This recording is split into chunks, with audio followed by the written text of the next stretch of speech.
রাসূল ইসলাম বলতেন, আল্লাহ আমার আর আমার গুনার মাঝে এতটুকু দূরত্ব করে দাও, পূর্ব থেকে পশ্চিম যত দূর আমার আর আমার গুনার বোঝার মাঝে এতটুকু দূরত্ব তুমি করে দাও। বিষ্ণু ইসলাম বলেন, ইদা আম্মানাল ইমামু ফাআমিনু, ইমাম আমিন বললে তোমরাও আমিন বলো, কারণ এই মাত্র একটা দোয়া করা হয়েছে। সূরা ফাতিহাটা কি একটা দোয়া।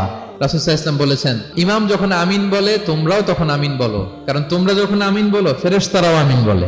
আর তোমাদের আমিন আর ফেরেশতাদের আমিন যখন একসাথে হয়ে যায়, তোমাদের পূর্বের সব গুনাহ আল্লাহ মাফ করে দেয়। এটা আমিন বলা সুন্নাহ। বলবেন নামাজ বাঁধার পরে, সুন্নাত নামাজে, নফল নামাজে সানাগুলো পড়বেন। রাসূল সাল্লাল্লাহু আলাইহি ওয়াসাল্লাম তাকবীরে তাহরিমে বাঁধার পরে অনেক চমৎকার চমৎকার দোয়া পড়তেন।